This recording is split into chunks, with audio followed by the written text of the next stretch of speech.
welcome to JG3 Reviews. My name is James, and I do fountain pens, ink, and paper reviews. And today I have the latest addition to my ever-growing list of Hongdian fountain pens. It is an all-black, a rubberized matte black fountain pen that I really like, and this was a reader-requested review. At first, I wasn't going to review this pen because, I wasn't going to buy the pen because it is so much like, in appearance at first, the Hongdian 525. And then I realized, well, it's actually a bigger pen, and it has a rubberized matte black finish, which would negate the whole metal section issue on the 525 that some people have. And there are just some compelling reasons to maybe, even if you have that other pen, to maybe consider this one. So let's flip that camera and take a closer look and see whether or not this pen has earned its place in my collection. Okay, let's look at the Hongdian 517D first. It is etched in this gold color on the back of this pen. This is the only branding besides their logo on the clip that you'll find on this pen, and I think nicely done and simple. I like simple, especially on a pen that's supposed to be a bit stealthy. So you have gunmetal trim, which I think is really nicely done. Stiff clip that is actually a nicer clip, not just simply stamped, and so a good sturdy metal clip.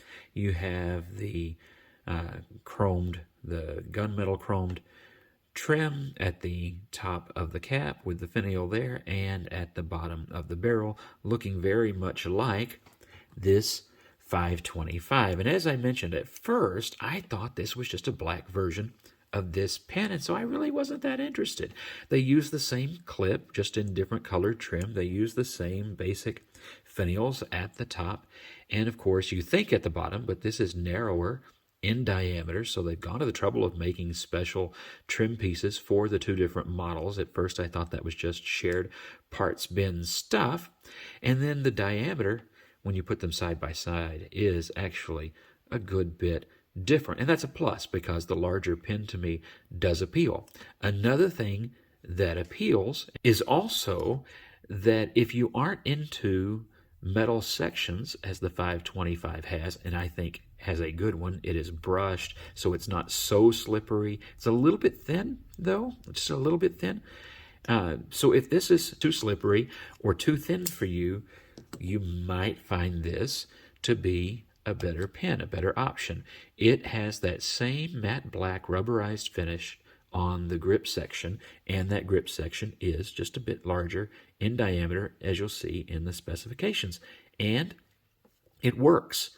It just works. It's a little bit, for me, a little bit more pleasant pen to hold because of that. You can see in my hand, unposted, that's plenty long, not an issue at all, and well balanced. If you post it, then still not so back weighted. It is a little bit more, of course, but not so much that it becomes unpleasant to write with, and so that's okay. But you may wear, you can see, possibly, you may wear that finish out a lot faster if you post the pen all the time. That's the one downside of that rubberized finish. I would say the only downside is that the durability is, of course, always a question on pens like that. Otherwise, very simple, stealthy looking pen that I think makes for a handsome look. Now let's look at that nib. Familiar unit. This is what's in the Black Forest and some other pens, and I've had nothing but good as far as these nibs go.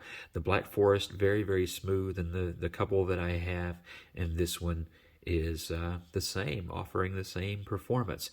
They are swappable. These come in units, and they're swappable. Extra fine, and bent nib.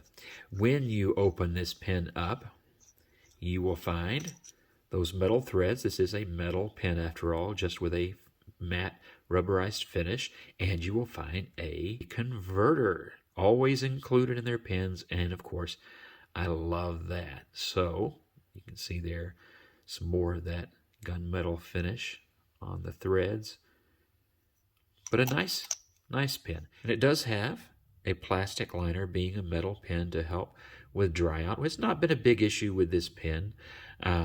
you know, a little bit. If you leave it for a week or so, you're going to need to dip that in water and refresh that, but nothing bad. That's true of a lot of pens. We kind of get spoiled with those platinums lasting for months in the drawer and writing at the first write, but this won't do that. But you can leave it for a couple of days and it's not going to be an issue, or I have not had an issue, I should say. Okay, let's do a quick size comparison. So here is another Hongdian. This is the Black Forest. Wonderful pen. Uses the same nib units. That might be good for you to know. Another cartridge converter uses the same there. Very different in style, but similar in length. Here is a Pilot Metropolitan. A little bit bigger around, but negligible in difference, and about the same in length, just different in style.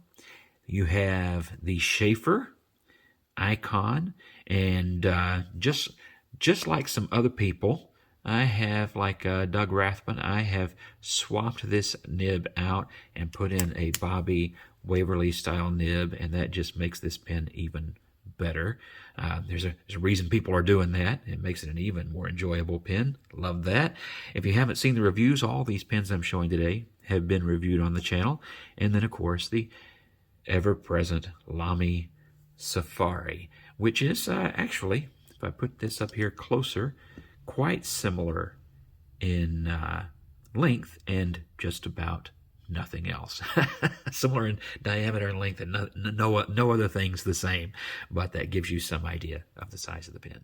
Okay, this is the Hongdian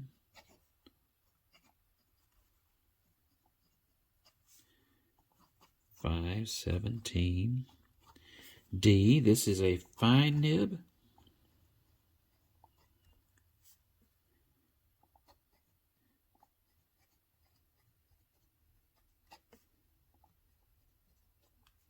This is Waterman Intense Black.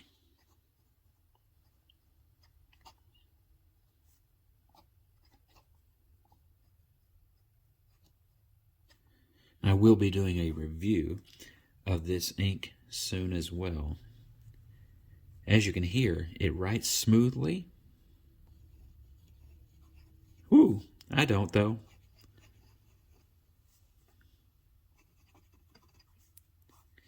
And wet enough, right?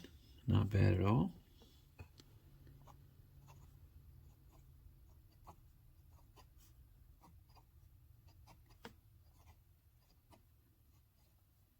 Okay.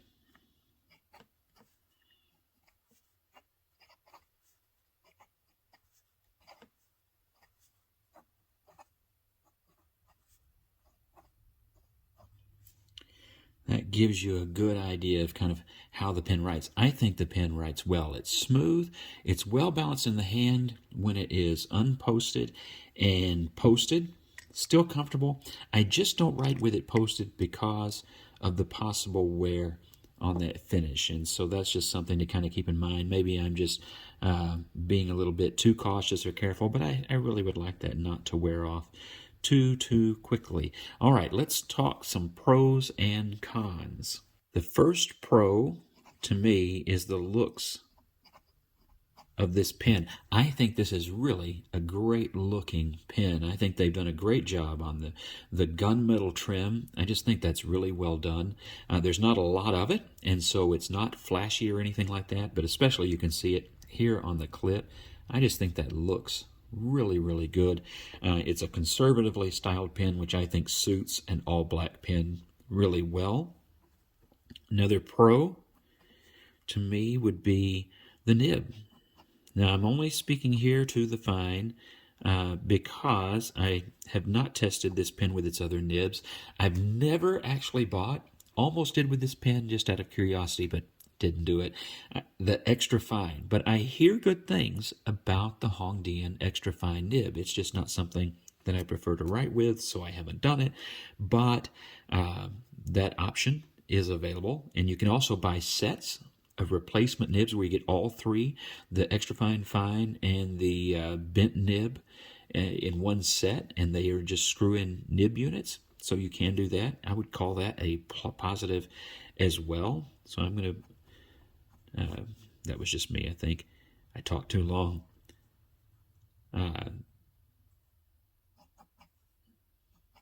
So I would put that those nib units are available. Well, that was really bad, wasn't it? Negatives. I don't know about the durability of the finish. Not because there's anything about this particular pen that makes me wonder. It's just this kind of finish in general can sometimes get scratched up and damaged and worn off and things like that. So the durability of the finish is something that I would put a question mark. Let me just put that as a question mark, because I don't know that for a fact, but just generally that does happen. And you can see just a little bit of capping and uncapping. You can see a little bit of wear on that pen. Not bad at all yet, but, enough to make me, just have that in the back of my mind. Another con? I am going to put this down. Very similar to the 525. Now, I like the 525, so why is that a con? Just in that I almost didn't even get it myself for this review because I thought that it was probably just going to be the same pen. It's just a little too close. There's a little bit of part swapping here. I realize that's a little bit of maybe to call that a con is a little bit strong for some of you. Sailor gets away with it all the time. I mean, it seems to me that every Sailor special edition is nothing but its parts been swapped around to pieces. But, people chunk down an awful lot of money for those things, don't they? Now I'm going to also put it on the positive side, that rubberized finish, because it is very comfortable. It looks great. Finished. I don't know why, but there you go. But it makes the grip very, very secure. So I really do like that. This is the kind of thing that I wish they would make standard, or at least optional. I wish they would make it optional on the Studio. I love the look of that chromed metal grip, and it doesn't give me as much trouble as it does some people. But if they would make it an option, they'd sell more of those pens. So this is a great idea. Always, when they include a converter, I'm going to give them credit. So they get credit. There is an included converter. Any other cons? Not without getting into politics, right? So there is that. God bless you. Have a great week, and thanks again for likes, shares, and subscribes, and I'll see you in the